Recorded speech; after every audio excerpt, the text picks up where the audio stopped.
ಅದನ್ನು ಆರಾಧನೆ ಸ್ವಲ್ಪರ ₹1 10 ಪೈಸೆ ಭಾಗರ ಅಳವಡಿಸ್ಕೊಳ್ಬೇಕು. ಶಿವ ಅನ್ನುವಂಥ 2 ಅಕ್ಷರ ನಾಲಿಗೆ ಮೇಲೆ ಬಂದರೆ ನೀವು ತಿಳಿದೋ ತಿಳಿಯದೇನೋ ಮಾಡಿರುವಂಥ ಸರ್ವ ಅಪರಾಧಗಳನ್ನು ಹರಣ ಮಾಡುವಂಥ ಶಕ್ತಿ ಆ ಅಕ್ಷರದಲ್ಲಿದೆ. ಅಂದ್ರೆ ಮಾಡು ಪಾಪ ಮಾಡಿ ಶಿವ ಅನ್ಕೊಂತ ಕುಂದ್ರು ಅನ್ನಂಗಿಲ್ಲ ಅವರು. ತಿಳಿದೋ ತಿಳಿಲಾರ್ದೋ ಮಾಡಿರುವಂಥ ಪಾಪ ಹರಣ ಅಂದ್ರೆ ಅದು ಅಕ್ಷರ ಅಲ್ಲ, ಅದು ಮಂತ್ರ. ಅನ್ನದಾನೀಶ್ವರ ಇದು ಅಕ್ಷರ ಅಲ್ಲ, ಮಂತ್ರ. ಬಸವ ಅನ್ನುವಂಥ 3 ಅಕ್ಷರ ಅದು ಮಂತ್ರ. ಅದು ಅದ್ಭುತವಾಗಿರುವಂಥ ಕೆಲಸವನ್ನು ಮಾಡ್ತು. ಮೋಳಿಗೆ ಮಾರಾಯನ ವಚನ ಹೇಳಿದರು ಗವಾಯಿಗಳು. ಎಷ್ಟು ಮಂದಿ ಲಕ್ಷ ಕೊಟ್ಟರೆ ಹೇಳಿದ್ರು ಇಲ್ಲ ಗೊತ್ತಿಲ್ಲ. ಭಾಳ ಅದ್ಭುತವಾದ ಈ ಜೀವನದ ಮರ್ಮ ತಿಳಿಬೇಕಂದ್ರೆ ಎಷ್ಟು ನಶ್ವರ ನಾವು ಎದಕ್ಕೋಸ್ಕರವಾಗಿ ಹಂಬಲಿಸ್ತೀವಿ ಅದೆಲ್ಲ ಕೊನೆಗೆ ಕೈ ಬಿಟ್ಟು ಹೆಂಗ ಈ ಪಂಚಭೂತಗಳ ಪಾಲಾಗ್ತದೆ ಅನ್ನುವಂಥದ್ದನ್ನು ಹೇಳುವಂಥ ವಚನ ನೋಡ್ರಿ. ವಚನ ಸಾಹಿತ್ಯದೊಳಗೆ ಎಲ್ಲದಕ್ಕೂ ಉತ್ತರ ಐತಿ. ಈ ಒಂದೊಂದು ವಚನ ಅಧ್ಯಯನ ಮಾಡಿದ್ರೆ ಸಾಕು. ಒಂದು ವಚನ ನಮ್ಮ ಮನೆಗೆ ಫೋಟೋ ಹಾಕಿ ಇಟ್ಟರೆ ಸಾಕು. ದಿನ ಅದನ್ನು ನೋಡ್ಕೊಂತ ನಡ್ಕೊಂಡ್ಬಿಟ್ರೆ ಜೀವನದಲ್ಲಿ ಬರುವಂಥ ಅನೇಕ ಸಮಸ್ಯೆಗಳಿಗೆ ಉತ್ತರ ಅದು ವಚನ ಸಾಹಿತ್ಯದಲ್ಲಿದೆ, ಶರಣರ ಜೀವನದೊಳಗಿದೆ. ಇರಲಿ, ಒಂದು ಘಟನೆ ಹೇಳಿ ಮುಗಿಸ್ತೀನಿ. ಇಷ್ಟೆಲ್ಲ ಸಂಪತ್ತು ಬಂತು, ಕಾಯಕ ಮಾಡೋದನ್ನು ಬಿಡಲಿಲ್ಲ. ಕಾಯಕ ದಿಂದ ಕೈಲಾಸ ಅನ್ನುವಂಥದ್ದನ್ನು ಬಸವಣ್ಣವರು ಕಲಿಸಿಕೊಟ್ಟಾರೆ. ನಾವು ಮಾಡುವಂಥ ಕಾಯಕದ ಮೂಲಕವೇ ಕೈಲಾಸವನ್ನು ಕಾಣುವಂಥದ್ದು. ಕೈಲಾಸ ಎಲ್ಲೇ ಮ್ಯಾಲೆ ಐತಿ, ಇಲ್ಲಿ ಬಹಳಷ್ಟು ಪುಣ್ಯ ಮಾಡಿ ಮ್ಯಾಲೆ ಹೋಗಿ ಸ್ವರ್ಗದಲ್ಲಿ ಸುಖವನ್ನು ಅನುಭವಿಸಬೇಕು ಅನ್ನುವಂಥದ್ದು ಶರಣರ ತತ್ವ ಅಲ್ಲ. ನಾವಿದ್ದಲ್ಲೇ ಕೈಲಾಸವನ್ನು ನಿರ್ಮಾಣ ಮಾಡುವಂಥದ್ದನ್ನು ಶರಣರ ಕಾಯಕದ ಮೂಲಕವಾಗಿ ಕಲಿಸಿಕೊಟ್ಟ. ಎಂಥ ದೊಡ್ಡ ಮನಸ್ಸು ದುಗ್ಗಳೆದು. ದೇವರು ಕೊಟ್ಟನ ದಾನ ಮಾಡ್ತೀವಿ ಅಂದರೆ ನಾವೇನು ತಂದೀವಿ? ಭಗವಂತ ಕೊಟ್ಟಿದ್ದನ್ನು ಅವನಿಗೆ ಕೊಡ್ತೀವಿ. ತರಲಿಕ್ಕೆ ಯಾರು ಹುಟ್ಟುವಾಗ ಏನು ತಂದಿಲ್ಲ, ಹೋಗುವಾಗ ಏನು ಒಯ್ಯಂಗಿಲ್ಲ.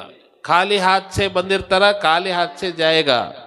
ಇದೇನು ನಡುವು ಸಿಕ್ಕಿರ್ತದ, ಇದು ಆ ಗುರುನಾಥ ಕೊಟ್ಟಿರುವಂಥದ್ದು. ಆ ಭಗವಂತ ಅವ ಕೊಟ್ಟಿದ್ದನ್ನೇ ಅವನಿಗೆ ಕೊಡ್ತೀವಿ.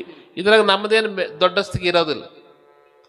ಹಂಗ ಆ ತಾಯಿ ಗಂಡನಿಗಿಂತಲೂ ಒಂದು ಹೆಜ್ಜೆ ಹೆಚ್ಚು ದಾನವಂತಿ. ಒಂದ್ಸಲ ಗಂಡ ಊರಾಗಿದ್ದಾಗ 2 ಸ್ವಾಮಿಗಳು ಬರ್ತಾರೆ. ಭಾಳ ಹಸುವಾಗಿದೆ, ಪ್ರಸಾದ ಆಗ್ಬೇಕು. ಮನೆಗೆ ಏನೇನೇನೂ ಇಲ್ಲ, ಗಂಡ ಊರಾಗಿಲ್ಲ, ಏನು ಮಾಡ್ಬೇಕು? ತವರು ಮನೆಯವರು ಕೊಟ್ಟಿದ್ದೊಂದು ಸರಿಗಿತ್ತು ಮನೆಯಾಗ ಬಂಗಾರದ್ದು, ಅದನ್ನು ಮಾರಿ ಅವರಿಗೆ ಪ್ರಸಾದ ಮಾಡಿಸಿರುವಂಥ ದಾನವಂತಿ ದುಗ್ಗಳೆ. ಇವತ್ತು ಎಲ್ಲಿ ಪ್ರಸಾದ ಇರ್ತದೆ, ಯಾರ ಮನೆಯಲ್ಲಿ ದಾಸೋಹ, ಯಾರ ಮನೆಯಲ್ಲಿ ಪ್ರಸಾದ ಇರ್ತದೆ, ಅವರ ಮನೆತನದೊಳಗೆ ಅನ್ನದ ಕೊರತೆ ಎಂದೆಂದೆಂದೆಂದಿಗೂ ಬರೋದಿಲ್ಲ. ಇದನ್ನು ಬರೆದಿಟ್ಕೋರಿ ನೀವು ಅನುಭವ ಆಗಿರ್ತದೆ. ಗುರುಗಳನ್ನ ಮಹಾತ್ಮರನ್ನ ಮನೆಗೆ ಕರ್ಕೊಂಡು ಬಂದು ದಾಸೋಹ ಮಾಡ್ತಾರಲ್ಲ, ಅವರ ಮನೆಯಲ್ಲಿ ಅನ್ನದ ಕೊರತೆ ಬರಲಿಕ್ಕೆ ಸಾಧ್ಯನೇ ಇಲ್ಲ. ಆ ಪ್ರಸಾದದೊಳಗೆ ಅಷ್ಟು ಅದ್ಭುತವಾದ ಶಕ್ತಿ ಅಡಿಗೆ. ಇದು ನಿಜವಾಗಿರುವಂಥ ಪಾತಿವ್ರತ್ಯ. ಗಂಡನ ಕಷ್ಟದಲ್ಲಿ ಸುಖದಲ್ಲಿ ಸದಾಕಾಲ ಗಂಡನ ನೆರಳಾಗಿ ಯಾರು ಹಿಂಬಾಲಿಸ್ತಾರ ಅವಳಿಗೆ ಪತಿವ್ರತ್ಯ ಅಂತಾರೆ. ಗಂಡ ಎಲ್ಲ ಚಂದ ಇದ್ದಾಗ ಅವನ ಜೊತೆಗಿರೋದು. ಸ್ವಲ್ಪ ಏನಾರು ತ್ರಾಸು ಬಂತಿಲ್ಲ, ಏನೋ ಸಸ್ಪೆಂಡ್ ಆದ ಅಥವಾ ವ್ಯಾಪಾರದ ಲಾಸ್ ಆಯ್ತು, ಏನೋ ಆಯ್ತು ಅಂದ್ಕೊಳ್ಳ ಸುಟ್ಕೇಸ್ ತಯಾರ. ಯಾಕ ನೀನ ಇದ್ದೇನೆ ಇಷ್ಟು ದಿವಸ ನಾ ಅಪ್ಪಿಲ್ಲನ ಬೇಕಾದಂಗೆ ನೋಡ್ತಾನಾಳು, ನಿನ್ನ ಜೊತೆಗೆ ಯಾರು ಇರ್ತಾರ ಅಂತ ಹೋದ್ರೆ ಆಕಿ ಧರ್ಮ ಪತ್ನಿ ಅಲ್ಲ. ಒಬ್ಬ ಹೆಣ್ಮಕ್ಳು ಬರೀ ಟಿವಿ ನೋಡೋ ಚಟ, 24 ತಾಸು ಟಿವಿ ನೋಡ್ಕೊಂತ ಕುಂದ್ರದು. ಗಂಡ ಹೊಲಕ್ಕೆ ಹೋಗಕತ್ತಿದ್ದ, ಆಕಿ ಟಿವಿ ನೋಡ್ಕೊಂತ ಏನ 12 ಗಂಟೆ ಅಷ್ಟೊತ್ತಿಗೆ ಬುದ್ಧಿ ತರ್ಬೇಕು, ಹೊಲ್ದಾಗ ಭಾಳ ಕೆಲಸ ಅದಾವ, ನನಗೆ ಹೊಟ್ಟೆ ಹೆಸರ್ತೈತೆ ನೋಡು ಅಂದ. ಆಯ್ತಾಡ್ರಿ ಅಂತ ಅದು ಟಿವಿ ನೋಡ್ಕೊಂತ ಹ್ಞೂ ಅಂದ್ಲು. ಗಂಡ ಹೋದ, ಆಕಿ ಅದನ್ನು ಮಾರ್ತ ಹಂಗೆ ಟಿವಿ ನೋಡ್ಕೊಂತ ಕುಂತ್ಲು. ಟಿವಿ ನೋಡ್ಕೊಂತ ಕುಂತ ಮೇಲೆ ಎಲ್ಲಿ ತನ ನೋಡಿದ್ಲ ಅಂದ್ರೆ ಕರೆಂಟ್ ಹೋತು. ಕರೆಂಟ್ ಹೋದ ಕೂಡನ ಅವಾಗ ಹಿಂಗೆ ಟೈಮ್ ನೋಡ್ತಾಳ, 12 ಗಂಟೆ ಆಗಿತ್ತು. ಯಪ್ಪ ಸತ್ಯ ಅಂದ್ಲಕ್ಕೆ. ನನ್ನ ಗಂಡ 12 ಅನ್ನೋತ್ತಿಗೆ ಬುತ್ತಿ ಬರ್ಬೇಕು ಅಂತ ಹೇಳಿಗ ನಾನು ನೋಡಿರಿ ಟಿವಿ ನೋಡ್ಕೊಂಡು ಕುಂತಿನಲ್ಲ, ಇನ್ನು ಅಡುಗೆ ಮಾಡಿ ತೊಗೊಂಡು ಯಾವಾಗ ಹೋಗ್ಬೇಕು, ಹೆಂಗೆ ಮಾಡಲಿ ಅಂದಕ್ಕೆ ನಾ ಬಡ ಬಡ ಬಡ ಬಡ ಬಡ ಒಂದಿಷ್ಟು ಜೋಳದ ಹಿಟ್ಟು, 4 ಬದ್ನಿಕಾಯಿ, ಒಂದಿಷ್ಟು ಅಕ್ಕಿ, ಅವನ್ನೆಲ್ಲ ಕಟ್ಕೊಂಡು ಒಂದು ದೊಡ್ಡ ಗಂಟು ಮಾಡ್ಕೊಂಡು ಓಡಿ ಬಂದಂಗೆ ಮಾಡಿದ್ಲು.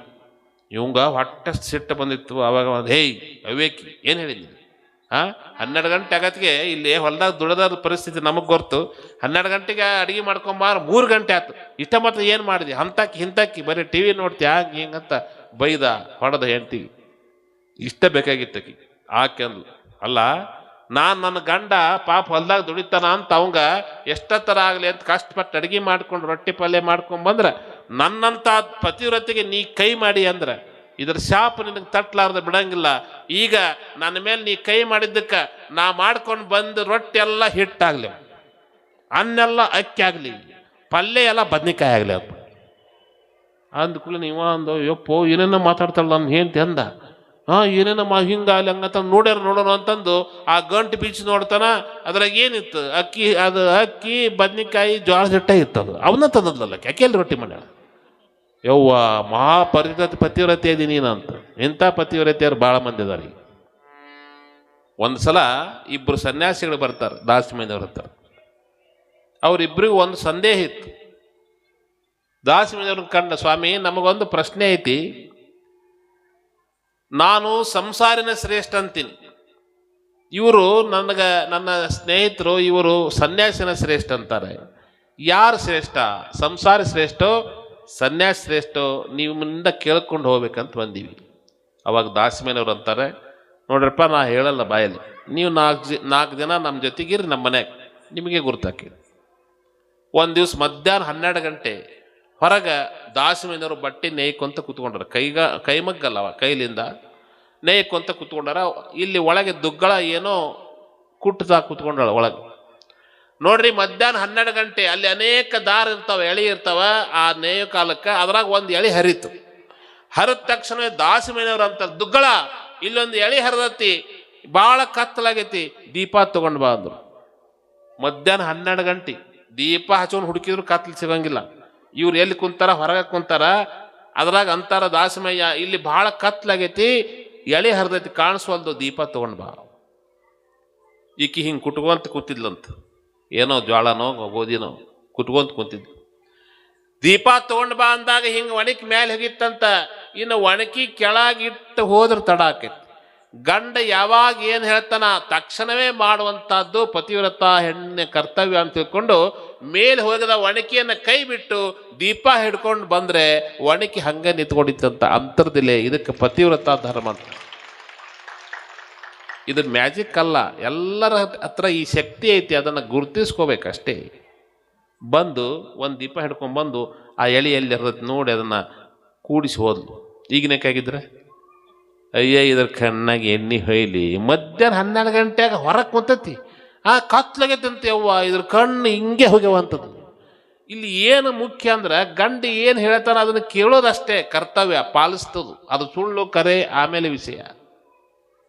ಇನ್ನೊಂದು ದಿವ್ಸ 3 ಊಟಕ್ಕೆ ಕೂತ್ಕೊಂಡಾರೆ. ಮಧ್ಯಾಹ್ನ ಮಾಡಿಲ್ಲ, ಅಂಬ್ಲಿತ್ತು. ಅಂಬ್ಲಿ ಅಂತ ಮುನುಚ್ಚು ಅಂತ ಮಾಡ್ತಿದ್ರಲ್ಲ ಅವಾಗ. ಇವತ್ತು ಮಧ್ಯಾಹ್ನ ನಮ್ಮ ಹುಬ್ಬಳ್ಳಿ ಸಾವ್ಕಾರು ನುಚ್ಚು ಮಾಡಿದ್ರು, ಜೋಳದ ನುಚ್ಚು. ಮತ್ತು ರಾತ್ರಿ ಓದಿಗಿದ್ದೀರಿ ಅಲ್ಲಿ, ಈ ಕಲೆಯಾಗಿರ್ತೈತಿ. ಆ ಅಂಬ್ಲಿ ನೀಡಿದ್ಲು ಊಟಕ್ಕೆ. ಭಾಳ ತಣ್ಣಗಿತ್ತದು, ಭಾಳ ತಣ್ಣಗಿತ್ತು. ಅದ್ರ ಮೇಲೆ ದಾಸಿಮಯ್ಯನವ್ರು ಹಿಂಗೆ ಕೈ ಇಟ್ಟವ್ರು ತೆಗದ್ರಿ. ಅಯ್ಯೋ ದುಗ್ಗಳ ಎಷ್ಟು ಸುಡ್ತೈತಲ್ಲ, ಇದು ಭಾಳ ಸುಡ್ತೈತಿ, ಗಾಳಿ ಬೀಸೋದು ನೋಡ್ರಿ, ತಣ್ಣಗೈತದ, ಫ್ರಿಜ್ನಾಗ ಇಟ್ಟಂಗೈತಿ. ಗಾಳಿ ಬೀಸೋ ಅಂದ್ಕೊಳ್ಳನ ಕಟ್ನ ಒಂದು ಬೀಸಣಿಗೆ ತಗೊಂಡು ಬಂದು ಗಾಳಿ ಬೀಸಿ. ಈಗಿನ ಕೈಗಿದ್ರೆ ಮುಗದತ್ತಿದ್ರ ಕತಿ ಅನ್ನೋದು ಅಲ್ಲ. ಯವ್ವ ಫ್ರಿಜ್ನಾಗ ಇಟ್ಟಂಗೆ ಕೈ ಇಡಾಕ ಸಹಿತ ಆಗಲ್ಲ, ಅಷ್ಟು ತಣ್ಣಗೈತಿ. ಇದಕ್ಕೆ ಸುಡ್ತೈತಿ ಅಂತ ಗಾಳಿ ಬೀಸಂತೈತಿ ನೋಡ. ಯವ್ವ ತಿಂದು ಸೆಟದಾಗ ಹೋಗತ್ತಿದ ಅಂತಿದ್ಲ, ಗಾಳಿ ಬೀಸಿದ್ಲು. ಅವಾಗ ದಾಸಿಮಯ್ಯನವ್ರು ಅವ್ರು ಇಬ್ರು ಬಂದಿದ್ರಲ್ಲ, ಅವ್ರಿಗೆ ಹೇಳ್ತಾರ, ನೋಡ್ರಪ್ಪ ಇಂಥ ಹೆಂಡತಿ ಸಿಕ್ಕ್ರೆ ಅಂದ್ರ ಹೇಳ್ದಂಗೆ ಕೇಳೋ ಹೆಂಡತಿ ಸಿಕ್ಕ್ರ ಸಂಸಾರಿನೇ ಶ್ರೇಷ್ಠ. ಬಗ್ಗಿಸಿ ಗುದ್ದಕ್ಕೆ ಸಿಕ್ಕಲಂದ್ರ ಸನ್ಯಾಸಿ ಆಗೋದು ಭಾಳ ಚಲೋ ಅಂದ್ರು.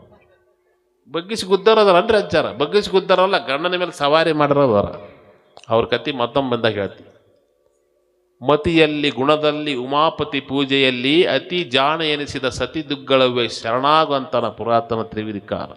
ಇಲ್ಲೇ ಗಂಡ ಹೆಂಡತಿಯ ಒಂದು ಸಾಮರಸ್ಯವಂತ ಹೆಂಗಿತ್ತು, ಭಕ್ತಿ ಹೆಂಗಿತ್ತು ಅಂದ್ರೆ, ಆ ಭಕ್ತಿಗೆ ಭಗವಂತ ಏನು ಮಾಡ್ತಾನಂದ್ರೆ ಇದ್ದಲ್ಲಿಗೆ ಬಂದು ಅವರಿಗೆ ಬೇಕಾದ ಫಲಗಳನ್ನು ವರಗಳನ್ನು ಕೊಡ್ತಾನೆ. ಅಂತಹ ಸಾಮರ್ಥ್ಯ ಅದು ಸಂಸಾರದಲ್ಲಿದೆ. ಅದಕ್ಕೆ ನಮ್ಮ ಶರಣರು ಸಂಸಾರ ಧರ್ಮವನ್ನು ಪುರಸ್ಕರಿಸ್ತಾರೆ. ಸಂಸಾರ ಕೀಳನ್ನಂಗಿಲ್ಲ, ಕನಿಷ್ಠ ಅನ್ನಂಗಿಲ್ಲ. ಅವರು ಸಂಸಾರ ಶ್ರೇಷ್ಠ.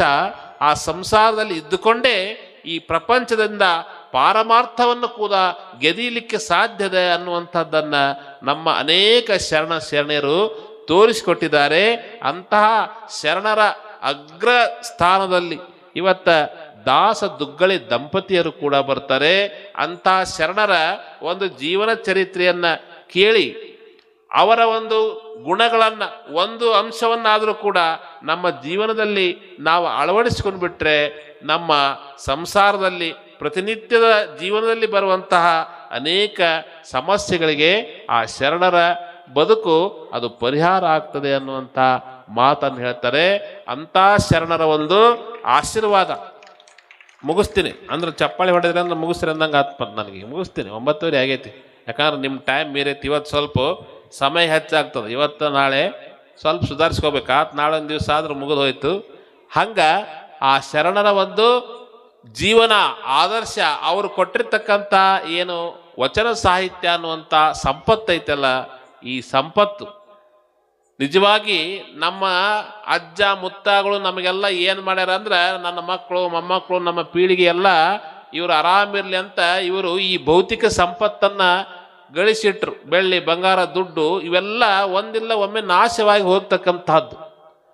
ಇವತ್ತ ಕಲ್ಯಾಣ ಕ್ರಾಂತಿ ಆದಮೇಲೆ ನಮ್ಮ ಎಲ್ಲ ಶರಣರು ತಮ್ಮ ಜೀವದ ಹಂಗನ್ನು ತೊರೆದು ತಮ್ಮ ಮೇಲೆ ದೊಡ್ಡ ದೊಡ್ಡ ಗಂಟನ್ನು ಹೊತ್ಕೊಂಡು ಬಂದರು. ಇದು ಮುಂದಿನ ದಿನಮಾನ ಅಲ್ಲ, ಶತಮಾನ ಯುಗ ಯುಗಾಂತರದೊಳಗೆ ಈ ಸಂಪತ್ತನ್ನು ಇವತ್ತು ರಕ್ಷಣೆ ಮಾಡಿದರೆ ಈ ಸಂಪತ್ತು ಮುಂದಿನ ಪೀಳಿಗೆ ನಿಜವಾದ ಸಂಪತ್ತು ಅಂತ ಆಗ್ತದೆ ಅಂತ ತಿಳ್ಕೊಂಡು ಅವರು ಬೆನ್ನಿನ ಮೇಲೆ ಹೊತ್ಕೊಂಡು ಬಂದಿರುವಂಥ ಸಂಪತ್ತು ಅದು ವಚನ ಸಾಹಿತ್ಯ ಅನ್ನುವಂಥ ಸಂಪತ್ತು. ಅದು 12ನೇ ಶತಮಾನದ ಇವತ್ತು ಅದೇ, ಮುಂದೆ ಬರುವಂಥ ಶತಮಾನದೊಳಗೂ ಕೂಡ ಆ ಸಂಪತ್ತು ಎಂದೂ ಕ್ಷೀಣ ಆಗಂಗಿಲ್ಲ. ಅದು ಸದಾ ಕಾಲ ನಮಗೆ ದಾರಿ ತೋರ್ತಕ್ಕಂಥ ಬೆಳಕಾಗಿ ಹಂಗೆ ಇರ್ತದೆ. ಈ ಸಂಪತ್ತನ್ನ ಗಳಿಸ್ಬೇಕು, ರಕ್ಷಣೆ ಮಾಡಬೇಕಂತ ನಮ್ಮ ಶರಣರು ಹೋರಾಟ ಮಾಡಿದ್ರಲ್ಲ, ಆ ವಚನ ಸಾಹಿತ್ಯ ಅನ್ನುವಂಥ ಸಂಪತ್ತಿನೊಳಗೆ ನಮ್ಮ ಎಲ್ಲ ಜೀವನದ ಪ್ರಶ್ನೆಗಳಿಗೆ ಉತ್ತರ ಅದೇ.